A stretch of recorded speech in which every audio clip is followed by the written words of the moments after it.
It's that time of year. It's the Locked On NFL Mock Draft Special. Our hosts decide for all 32 teams who their next cornerstone player will be. Who will reach? Who will fall? Find out now. Welcome back to the 2025 Locked On NFL Mock Draft Special, Episode 2, the most comprehensive mock draft you'll find, even bigger and better again this year. This 7-episode series will take you through the entire first round of the NFL draft with unparalleled insight from the local experts of all 32 teams here at the Locked On Podcast Network, your team every day. Throughout this binge-worthy special, you'll get each selection and an inside look from all 32 of our local NFL shows. We'll also get team-building insight from the draft dudes, Kyle Krabs and Joe Marino of Locked On NFL Scouting, and fantasy insight from our Locked On fantasy experts for some of the biggest selections in this year's draft. This year, the final episode will be an NFL squad reaction to the mock draft, providing insight and maybe some insults. I guarantee there'll be some insults from a group of our Locked On NFL local experts on this year's selections. And of course, we are your hosts. I'm Brian Peacock, NFL analyst and co-host of the Peacock and Williamson NFL show and Locked On 49ers podcast. Here with me, my co-host, former NFL scout Matt Williamson, and this year, love my guys, Dame and Keith Sanchez and Damian Parson from the outstanding Locked On NFL Draft podcast. So here we go. We're on to pick number 6 and the Las Vegas Raiders, who are on the clock. But first, Cam Ward, he went number 1 to the Tennessee Titans. You can find all of that information in episode number 1. We got Shedeur Sanders, 2 QBs starting it off. Colorado QB going to the Cleveland Browns. New York Giants went with Abdul Carter, edge rusher out of Penn State. New England Patriots selected Travis Hunter, the cornerback / wide receiver out of Colorado. And then Mason Graham, the 5th selection, the final of episode 1 to the Jacksonville Jaguars, which brings us to pick number 6 and the Las Vegas Raiders, who are on the clock. Dame, let's go to the Locked On NFL Draft War Room. Who do you like here at pick number 6? Man, this is a spot that I think could be Will Johnson, cornerback out of Michigan in need. They just cut Jack Jones because he doesn't really fit what they're trying to do this year. I think he had a down year in 2024. So open up a need at corner. They could look at offensive line as well, want to protect, shore up that offensive line for Geno Smith. But they could also go to Ashton Jeanty, running back, and give them a bell cow running back behind Geno Smith to kind of balance out that offense. We know that Pete Carroll, some of his best teams, they could run the ball. They were a balanced offense in Seattle. Keith, where we at here with this mock draft? At what point do we start seeing some running backs where you're like, okay, you're a GM and the guy at the top of your board, positional value be damned, the guy at the top of your board has the biggest number next to his name, and it's a running back. Like, at one point, does that like enter your mind and you're like, you know what? I don't care. Positional value. I'm drafting the guy at the top of the board, and an old school guy like Pete Carroll could be that. Yeah, well, BP, I've always been on that train, right? For many years now, I've always been take the positional value chart and throw it out the window, right? You want to acquire as many talented prospects as possible. All pros, Pro Bowlers, they win you Super Bowls, right? Regardless of position. So I've always been like that. But looking at Ashton Jeanty, and Matt brought this up, especially in episode 1, right? Talking about being able to compare these guys to the guys of the past. And I have to ask myself, taking him at pick number 6, I believe he's as talented as a Bijan Robinson or Jahmyr Gibbs in the past, and I'm not quite sure. So if I'm the Las Vegas Raiders right here, I'll probably go wide receiver. I look at Tetairoa McMillan. I look at Matthew Golden. You struck gold with Brock Bowers, right? Now go get a playmaker on the outside. You paid Geno Smith. Go get a true number 1 wide receiver, and I think you see this offense start to round out. This is a really good running back class. You can swing back in the 2nd and 3rd round, potentially get you a guy like a Quinshon Judkins in the 2nd round who can tote the rock for you. Matt, best player available? Is it Jeanty? Is it that easy for you at pick number 6? I think when it's all said and done, yes. I definitely understand positional value, but going back to the Todd Gurley draft, the running backs they're going the top 10. The special guys have all been special. We're talking about McCaffrey, we're talking about Zeke, et cetera, et cetera. There's no misses. Fournette's the worst of the group, So in this particular class, with how this team's set up, I would go with Jeanty. Let's find out. The pick is in at number 6 in the Locked On NFL mock draft. Your boy Q Myers, ready to go for the Locked On Raiders podcast and the Las Vegas Raiders at pick number 6. With the number 6 pick in the 2025 Locked On NFL mock draft, the Las Vegas Raiders select running back Ashton Jeanty, Boise State. There was a lot of conversation back and forth. Do they go with the dynamic running back, the guy who led all of college football as far as the ground game goes? Or do you have one of the big uglies in front blocking for him, like an Armand Membou out of Missouri? He was a guy that was heavily thought about just because the Raiders have different needs as far as solidifying that offensive line. You want to make sure that whatever you do with that number 6 overall pick, you have a guy that has an opportunity to be a Pro Bowler. You look at the offensive lineman, definitely could do that. You also look at the playmaking running back, and with the belief that the floor is Josh Jacobs for Ashton Jeanty, the reward was just too big to pass up for the silver and black. So they go and get their big playmaker. We know Pete Carroll's going to want to run the ball quite a bit in 2025. Geno Smith is there at the quarterback position. Now they have to go and add some offensive linemen, make sure that they solidify what's in front of Geno, and more importantly, what's in front of Ashton Jeanty. So you walk away from pick number 6 with Ashton Jeanty. You feel good about last year's first round pick in Brock Bowers, a big time playmaker, and you got the quarterback, and you feel like you're off to a good start, especially with the Pete Carroll era, knowing what he wants to do in Las Vegas. So it is Ashton Jeanty, running back, going to the Las Vegas Raiders at pick number 6. And guys, I got to admit here, I am the chairman of the West Coast chapter of Running Backs Don't Matter. And so I don't love this pick just because I don't love any running back in the first round necessarily, as talented as he is. And it's not because of the talent of running backs, which is why I wouldn't make this selection. I think the perfect example that you laid out there, Matt, of all the hits of running backs in past drafts, Christian McCaffrey, he was a hit. What did he do for the Carolina Panthers? Not a lot, because they didn't win with him. The New York Giants didn't win with their running back. Guess who won with them? The team that was already built and then sprinkled on a little bit of icing on top with a playmaking running back. I think that's how you build it. That's how you team build. When you have as many needs as the Las Vegas Raiders do, in my opinion, you don't go running back. But for Raiders fans, you're going to have a lot of Ashton Jeanty jerseys in the stands because he is going to be fun to watch. And who knows, maybe he wins for someone else later. But at least you got yourself a fun player. Am I wrong? Am I way off on that with the running back thing? Because Keith, you kind of talked about maybe going a different direction. You might be more on the same page with me. I'm not with you from the running backs don't matter, right? I'm all for running backs. I'm pounding the table for the running backs. I just would have went a different position because I just don't know if Ashton is of the same ilk, like we talked about a Bijan Robinson and a Jahmyr Gibbs. But I kind of counter your point, right? You mentioned a couple running backs. They were in bad situations, right? Did they have good quarterbacks? And I think that's a very important thing too, that our situations matter for quarterbacks and they matter for running backs also. If you're not, for me, it's like I look at running backs and I'm a running back guy through and through. I want my running backs going to good spots. And if you're not a good team, I look at running back as luxury picks. If you are a team that's built and you're a playoff team, you're ready to compete, get you that high profile star back like we saw the Eagles do.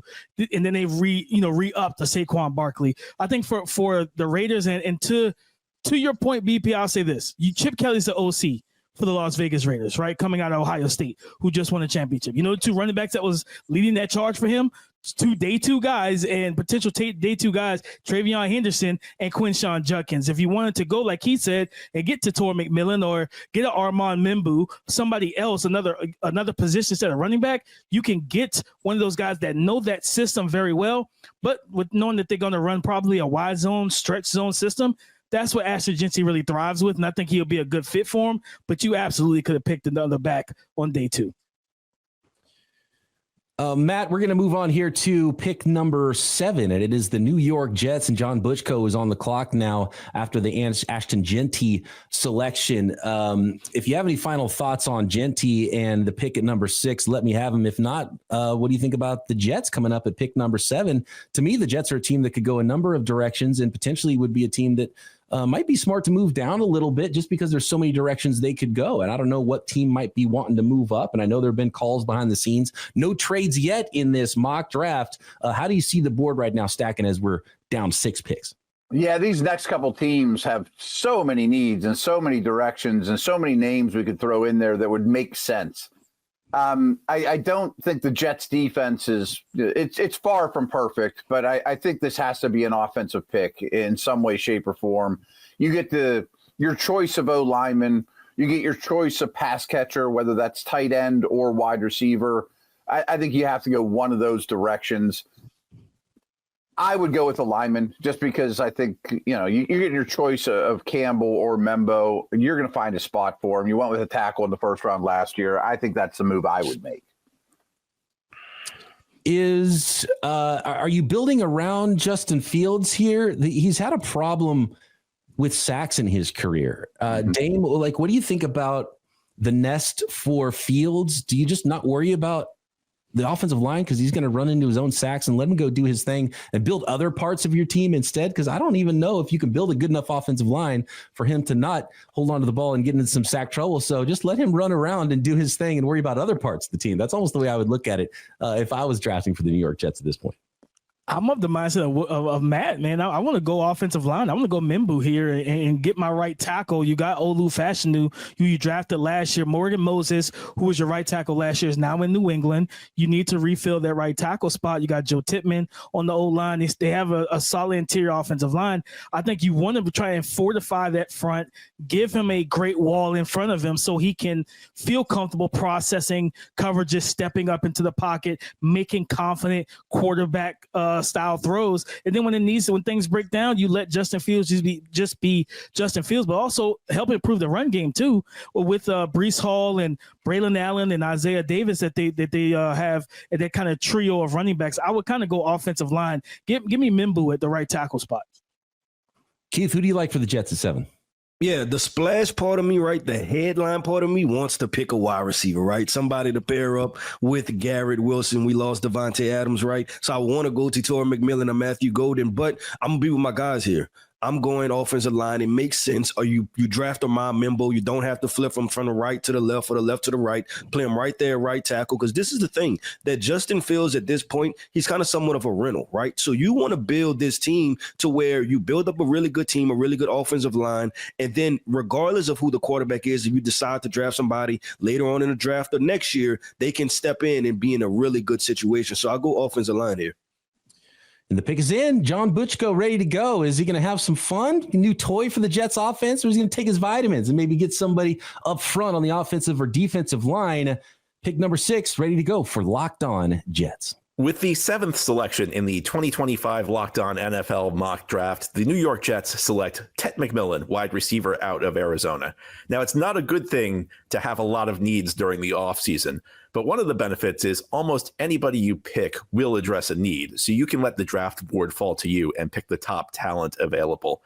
The Jets have an excellent number 1 receiver in Garrett Wilson, but there is nothing but question marks behind him. In fact, right now, the number 2 receiver is Allen Lazard, a player who seemed like a guaranteed cut at the beginning of the offseason because he comes within a $13 million cap hit, which is very unpalatable.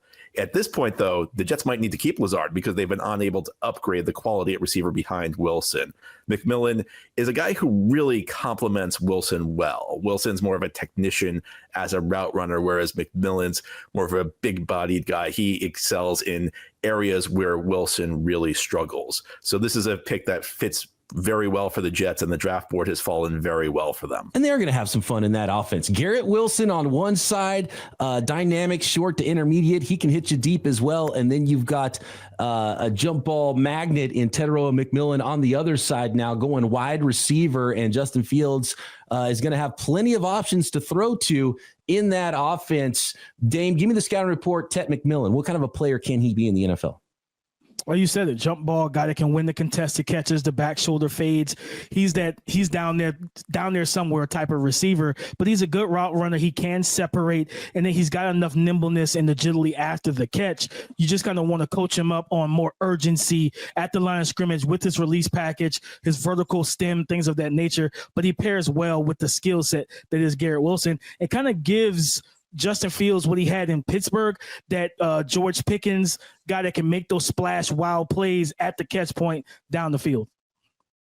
Obviously, you love the highlights, Matt, of Tetairoa McMillan, his ability to go get the ball down the field. And I also kind of like the idea of the 1-2 of Garrett Wilson and Tetairoa McMillan. I mean, if you've already got a wide receiver 1, do you need to draft another wide receiver in the top 10? I understand wide receiver can be a need, but there's other rounds to attack that. What does this do to the Jets offense in your opinion? Yeah, I do think it's a good pairing. It makes it a strength. And I mean, I don't have a huge problem with it. I do have some questions about McMillan as a prospect overall. I don't think he's an elite guy coming out. I don't think he's nearly the guys we saw last year, but that's what you have to pick from. So I understand it. I don't adore it. 7 picks down. We're on to pick number 8. The Carolina Panthers have no shortage of needs, could go in a number of directions, fielding phone calls as well. They are on the clock currently at number 8 next in the 2025 Locked On NFL Mock Draft. This episode of the Locked On NFL Mock Draft Special is brought to you by Gametime. There's nothing like the atmosphere of an NBA playoff game. Every bucket, every defensive stop, every moment feels huge. It's electric in the arena, and with Gametime, you can be part of it without the stress of last-minute ticket hunting, even when demand is sky high. Prices on the app actually go down as tip-off gets closer, and their last-minute deals can save you up to 60%. And I've used Gametime so many times for football games, baseball games, concerts, comedy shows, theater events, fantastic last-minute deals. Save up to 60%, and the all-in pricing means no surprise fees at checkout, which is my favorite feature. What you pay is what you get. So take the guesswork out of buying tickets with Gametime. Download the Gametime app, create an account, and use code LOCKEDONNFL for $20 off your first purchase. Terms apply. Again, create an account and redeem code LOCKEDONNFL for $20 off. Download Gametime today. Last minute tickets, lowest price guaranteed. So a couple of offensive playmakers, Ashton Jeanty and Tetairoa McMillan going 6-7 in episode 2 of our mock draft special here, guys. And I got to believe, in fact, the Carolina Panthers have told us that they are drafting defense. That is going to happen. And I believe them. And there's a reason why, in most mock drafts, you see a lot of defensive players going to the Carolina Panthers here at the number 8 selection. So, Keith, who would be that player? Or do you buck the trend and surprise everybody and go to the offensive side of the ball? I am bucking the trend, BP. I'm going on the offensive side of the football. And here's why. I need to walk away from the 2025 football season knowing if I have a good quarterback or not, right? This will be the third year under Bryce Young where if you don't draft a wide receiver, he's had mediocre wide receiver play. And the Carolina Panthers, if you draft defense, you've had a good defense before with no quarterback play. So you know what that looks like. That looks like the bottom of the NFC South. Once again, I would draft another wide receiver, pair him with Xavier Legette, go get Matthew Golden. And then that way I can at least see, give him a true evaluation because he picked up momentum towards the end of the season. But I want to give him the best shot at being successful. And then guess what? If it doesn't work out, I could wash my hands as the GM and said I gave him every opportunity to be successful and start looking for a new quarterback. That would be an interesting wide receiver pairing. And similar to the Jets we just talked about, you have, your true X receiver with all the speed on one side and a Z that can hit you on all different levels on the other side of the field. I would like that for Bryce Young, but you're going to outscore guys 45, 42, Dan? Yeah, no, they gave up, I think, an NFL record of points last year. And I think a big thing when you listen to Panther fans talk about is, on third downs, we couldn't get teams off the field. And I think this is a position where they have to go defense, whether it's Michael Williams, Jalon Walker. They did some things good on the defensive line. They got to go get an edge rusher, a guy that can set the edge but also get after the quarterback. Matt, we talk a lot about team building on the Peacock and Williamson NFL show. If you put your team building hat on, you are the GM of the Carolina Panthers. How do you get this thing right and start building toward a future where you're winning a whole lot of football games? I actually agree with both these gentlemen in that if you have such an investment in a quarterback, always be greedy with what you give them. Don't just give them quite enough. Give them more than enough. And I understand, and that is the most important thing. But I also very much believe in D-line as a structure of, where I'm going. And this defense is really, really bad and still needs a lot. Walker from Georgia seems like a very chalky pick here. I totally understand it. But I could also understand a different edge if you loved Michael Williams or whoever. There's so many good ones to pick from. Yeah, it's kind of, depends. It's very scheme dependent with a lot of these defensive linemen in this class.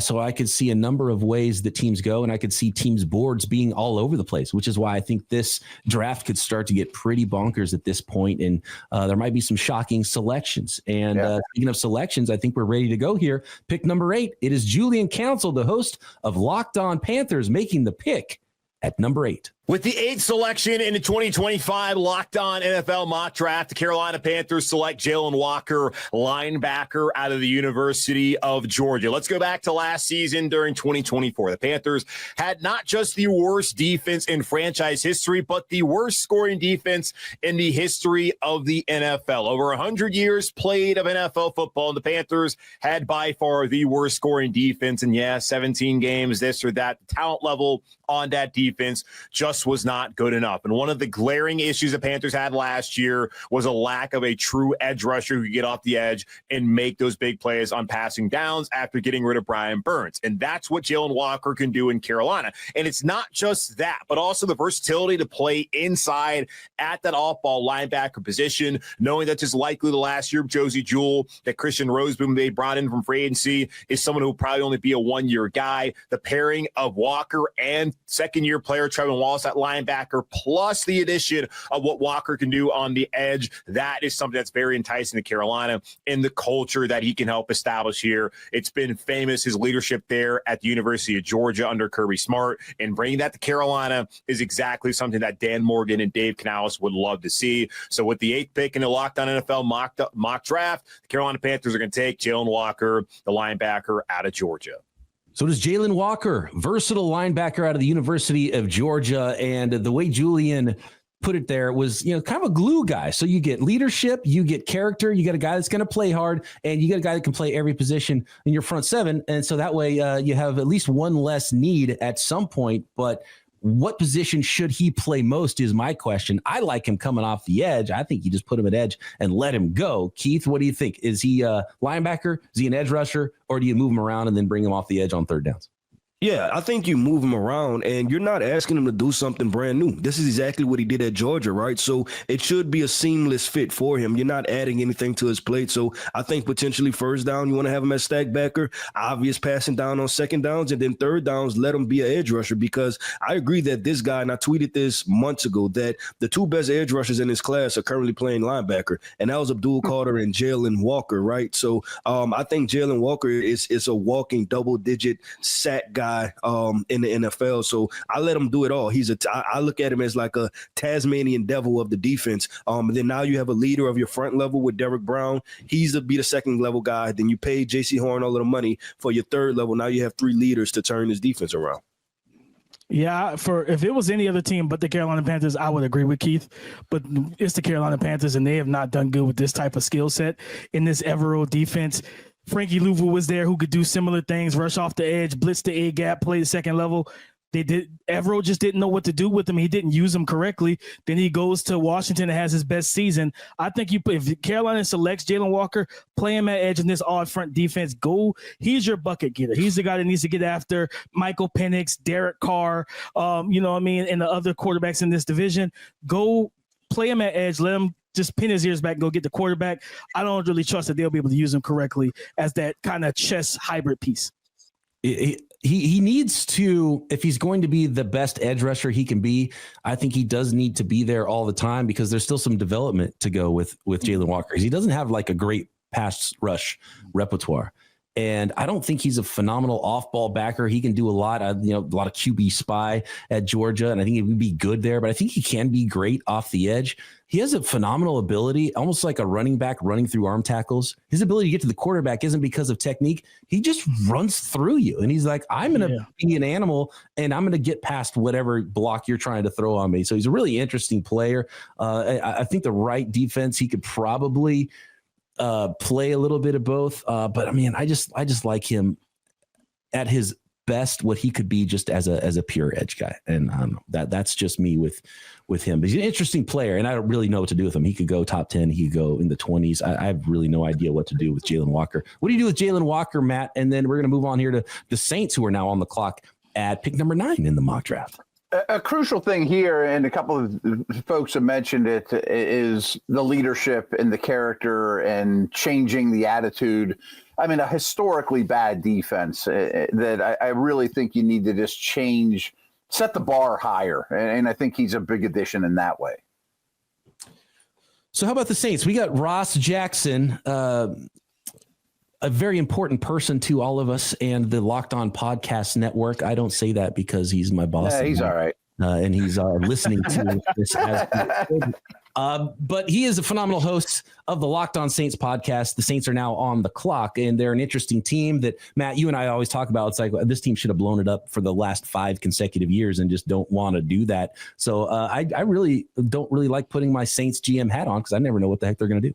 I know. And frankly, I see needs everywhere. I mean, if you want to take an offensive lineman, sure. If you want to take another pass catcher, tight end or receiver, 100% understand it. Take your favorite edge rusher, that would be fine as well. If you want to take Will Johnson, I mean, they lost Lattimore, they lost Adebo. I do not see a shortage of needs at all. Dame, do they have a quarterback of the future? Not proven. Wow. Not proven. That's you hope that you can get something out of Spencer Rattler if you give him the shot this year behind Derek Carr and give him the healthy playmakers, but nobody under center on this team is proven. Keith, what do you think? Pick 9, the Saints. What direction do you go here? Yeah, if I was the Saints, I would go Will Johnson. I know there've been a lot of conversation about a question mark of his speed of some sorts. Well, Will Johnson, I think, is a simple case of this: out of sight, out of mind. He was injured, right? And then people kind of with the prospect fatigue mixed in. But when you cut the film on, WTF, BP, when you watch the film, you see an instinctual corner that can make plays. He can play man. He can play zone. I think he's as talented as those guys we've seen in the past with the Derek Stingley, right? And then our guy, Patrick Surtain, a second. I think he has that type of natural instincts for playing the cornerback position. You lose Marshawn Lattimore, you slide in Will Johnson and keep it moving. We'll see if Ross Jackson's been watching the tape. He is ready to go with the selection. Locked On Saints. Pick is in. Pick number 9 in the 2025 Locked On NFL Mock Draft Special. With the number 9 overall selection in the Locked On NFL mock draft here in 2025, the New Orleans Saints select Tyler Warren, tight end out of Penn State. A little bit of an unconventional selection. The New Orleans Saints haven't taken a first-round tight end, but that changes this year because the Saints need a difference maker over on the offensive side of the football. They need somebody that's going to put a little bit of fear in the hearts of the opposing defenses. They don't have that in their offense right now, but a guy like Tyler Warren and his versatility, and I don't mean his versatility as a wildcat quarterback or as somebody that can run the football out of the backfield, but his versatility as somebody that can play in line, in the slot, and out wide, a la Jimmy Graham-ish 1 year into his time with the New Orleans Saints. That would be a perfect complement to the speed that comes with Chris Olave, Rashid Shaheed, and Brandon Cooks' New Orleans Saints. Smaller trio of wide receivers and a really good option and weapon for Kellen Moore, New Orleans Saints' new head coach, who has seen it before and done it before with these athletic tight ends.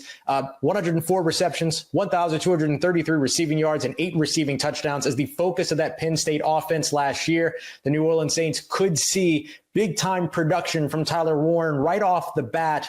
And if the only criticism is that he's a tight end, I challenge that with, well, the New Orleans Saints simply need a weapon. WTF, Ross Jackson. He goes with Tyler Warren, the tight end.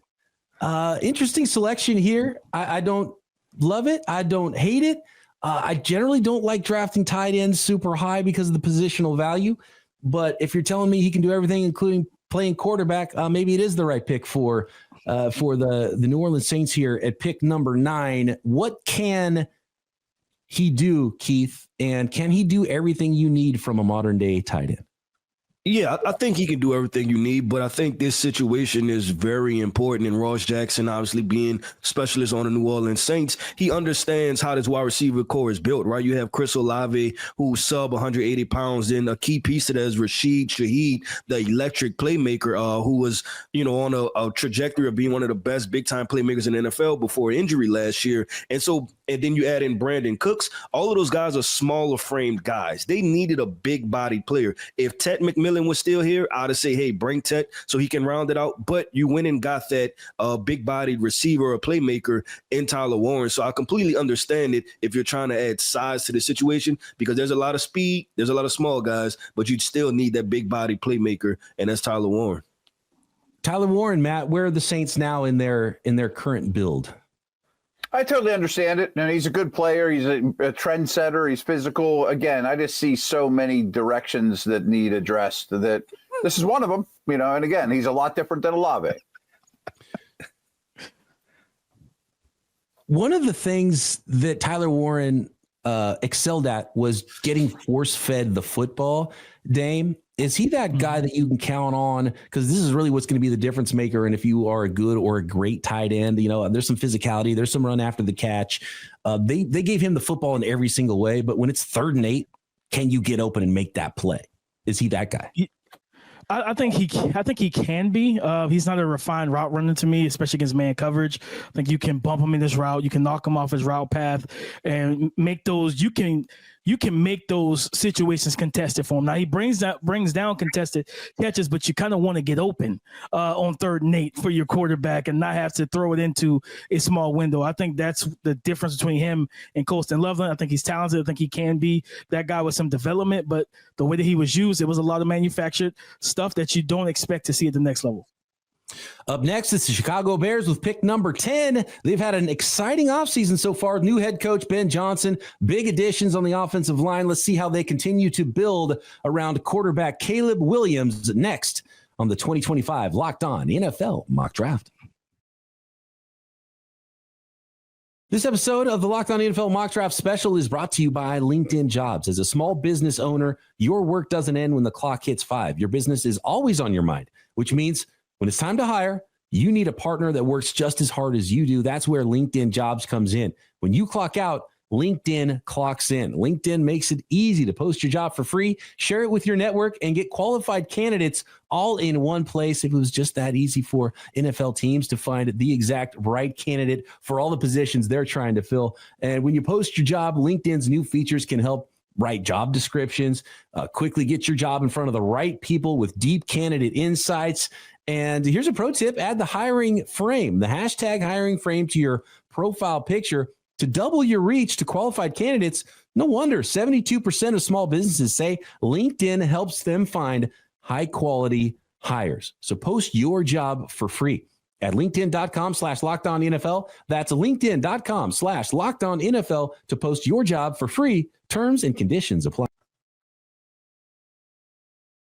On to the Chicago Bears, pick 10 in the mock draft special, and it is Lauren Cox of Locked On Bears who is on the clock now. Could they still continue to build this offensive line, Matt? They focused more on the interior, or was that just that they were telling us, look, we want to fix the interior. We're okay with our sort of, developmental high upside tackles that we already have on the roster, and now we can have some fun in this draft. Ashton Jeanty not on the board for them here at pick 10. What direction are the Bears going?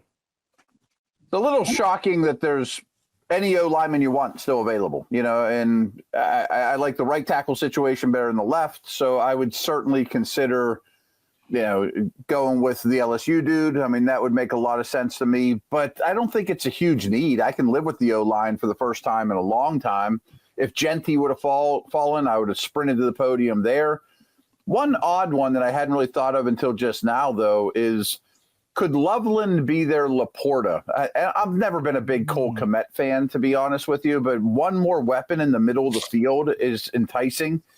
They have done some work on the D-line, but I would go your favorite edge, whoever that is. I'm just not certain who that is. Is it Green? Is it Williams? I don't know who that one is.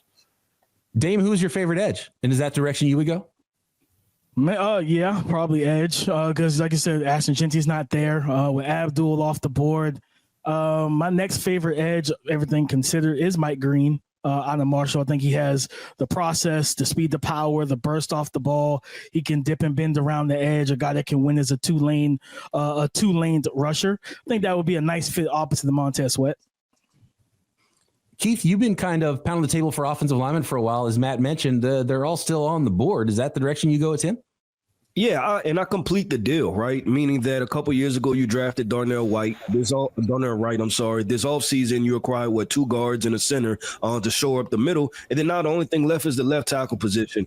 You've seen what they looked like last year with the combination of Braxton Jones and Kieran Amagadaji. I believe that's the right way to pronounce that. Really phenomenal. Keith, well done. Can we pause for a second? I've been working on my speech, man. I've been a speech. I mean, that's why you tune in to Locked On NFL Draft. Well done. But yeah, I draft Will Campbell, right? We didn't think, and if I'm the Chicago Bears, I'm sitting here saying, I didn't think we was going to have the opportunity to pick whatever offensive lineman we wanted. So I'll go with Will Campbell here. And now I have a complete new front 5 for Caleb Williams. When we drafted him, we knew that he liked to hold on to the football. Let's get some guys that can protect him and allow him to be his very best. Let's find out. Pick 10 is in. Lauren Cox standing by, the host of Locked On Bears. With the 10th pick in the 2025 Locked On NFL mock draft, the Chicago Bears select Armand Membou, offensive tackle, Missouri.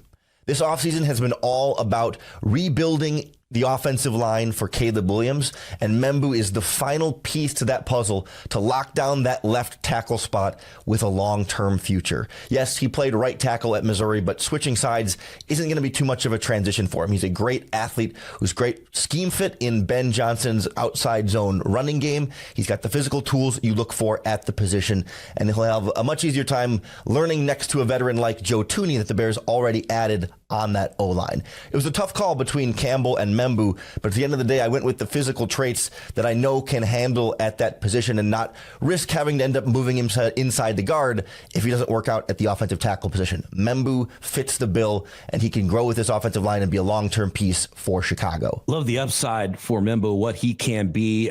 Presumably would flip from the right side in college to the left side in the NFL. Some near Tristan Wirfs like physical attributes, threw down with the combine, just checked a lot of boxes for team throughout the offseason process here in the spring, which a lot of prospects did not do. And that's why someone like Membou jumps into the top 10 for me, and just a juggernaut of an offensive line for Ben Johnson to do whatever he wants to behind it now with Caleb Williams in that offense. Yeah, I get it. I definitely get it. I probably would have went with Campbell just because I didn't want them to flip sides, but because we're splitting hairs, I understand the Membou upside though. And just because all those tackles had the flip sides in the first round a year ago doesn't mean it's a great idea or it's easy, Yeah, I'll jump in right after Matt. I agree. That's when I first heard Armand Membou to the Chicago Bears. I was like, I don't know if I want him to flip, right? But went deep into the scouting vote for this, and maybe they flipped Darnell Wright to the left side. Darnell played some left tackle at Tennessee, right? Former highly rated guy, so maybe that's the route they go. But I definitely agree with Matt. Anytime I have to draft a prospect and then flip sides, I automatically get a little bit of trepidation. I'd rather the transition be seamless. Yeah, and look, Dame, is it easier for a short-armed left tackle to stay at tackle in the NFL or a longer-armed right tackle to flip to left tackle in the NFL? To add context, I would go with the right tackle if he has the movement skills, and that's what Armand Membou has. He has the athleticism, he has the agility laterally and footwork wise.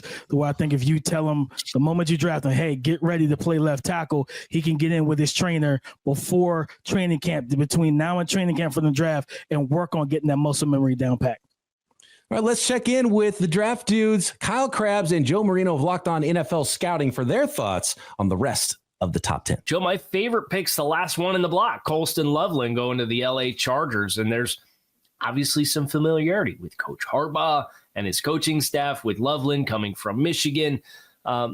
This is a Chargers team that has spent some free agent dollars and tried to continue to get more physical and build out the complementary elements of their offense with Najee Harris at running back. And they signed Mekhi Becton at offensive guard. And they bring back a big body wide receiver, Mike Williams. But none of that really stops me from adding Colston Loveland with this pick to be a long-term fit that you're very familiar with, to kind of blur the lines between 11 and 12 personnel. And it allows you to play heavy, but it allows you to get heavy personnel on the field. But he'll run away and beat safeties and linebackers in coverage. And he's big enough that it is a really tough chore for most corners in coverage. So I love that this allows the Chargers to not just come out and say, hey, we're going to be bully ball and we're going to run 22 personnel. We're going to run right down your throat. They can blur the lines here a little bit. And it's one of those personnel ads that allows them to force opposing defensive staffs to make decisions coming into the week on how they're going to try to choose to play this player. And anytime you could get a player like that, even at pick 22 at a quote unquote devalued position at tight end, makes a lot of sense. Yeah, and they're after the Chiefs. The Chiefs gives up tight end production to everybody. So now you got a real guy that can take advantage of a wart with the Chiefs and their defense. That's probably my favorite pick as well. But if I had to make a second favorite pick on this block, it'd be the Steelers getting Kenneth Grant, the defensive tackle out of Michigan. It feels like the projections and valuations are all over the place for Kenneth Grant, but I see him as one of the better players in this draft. I think he's a top 15 talent for sure. And while it doesn't get Pittsburgh any closer to solving their quarterback issues, I don't think a quarterback here could solve their issues.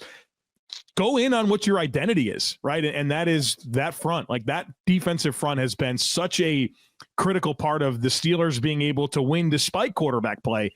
And now you have Kenneth Grant to go with Keanu Benton and Hayward still late stage. You got Highsmith. So many players in that front that in that division and the style of football that's played, Kenneth Grant's going to fit right in. So I love that selection as well. We'll finish up with Michelle Majuk, Locked On Fantasy Football, for some fantasy impacts from some of these selections in episode 2 of the mock draft. Ashton Jeanty landing with the Las Vegas Raiders would be absolutely fantastic for fantasy football because he'd be going to a spot where he'd own the backfield immediately with such little competition of veterans there, and Raheem Mostert and Sincere McCormick and Zamir White. Instantly, he should get 300 touches as a rookie, and we know his body can hold up with that because of how often he was used at Boise State and how productive he was. And we know Pete Carroll loves his running backs as well. During his time as head coach with the Seahawks averaged about 28 carries per game. That was right near the top of the league during that span where Pete Carroll was the head coach from 2010 to 2023. So if Ashton Jeanty lands with the Raiders, it's going to be very, very hard to not rank him close to a top 5 running back immediately as a rookie, behind only guys like Saquon Barkley, Bijan Robinson, Jahmyr Gibbs. And then after that, he would be in question to beat that 5th running back off the board. However, I am not as big of a fan of Tetairoa McMillan landing with the New York Jets. I do not think this would be an ideal landing spot for him when it comes to his fantasy football outlook, at least in the near future in his rookie season. I really like McMillan as a prospect, big, tall, great catch radius, but he's not a guy that's going to give you too much separation. It's just not what he's known for. So I really want him to be working with a quarterback in a scheme that knows how to get him open, that will target him even when he doesn't look open, because he's still going to come down with that catch. I just don't think that quarterback is Justin Fields, who's going to, really force those targets into McMillan, especially when he has Garrett Wilson to give so many targets to. And I just don't trust the Jets offense to fully scheme McMillan open. So for fantasy, I don't like this landing spot, but I would get why the Jets would take him, because McMillan is a really good prospect and they need another wide receiver. And then lastly here with Tyler Warren landing with the Saints, I'm okay with this landing spot for fantasy. It wouldn't be my favorite. I would much prefer a team like the Chargers, only for the fact that there is competition for targets in the Saints offense with Chris Olave and Rashid Shaheed. And now Brandon Cooks also joined there. Alvin Kamara gets his targets. And then also even at tight end, Juwan Johnson just got a really solid contract. So that's going to be competition for snaps and targets at the tight end position. Tyler Warren has all of the skill sets to be a great fantasy tight end immediately. So I don't mind this landing spot, but it wouldn't be towards the top to push him up to a top 5 tight end for me. He'd stay more towards tight end 10 ranking if he lands with the Saints. Well, that's it for the second episode of the Locked On NFL Mock Draft Special, sponsored by LinkedIn, your team every day here on the Locked On Podcast Network. On to the next episode, the rest of the top 15. And when will we see maybe a third quarterback off the board? Could some more running backs be in the mix? I know there's going to be a run on defensive linemen.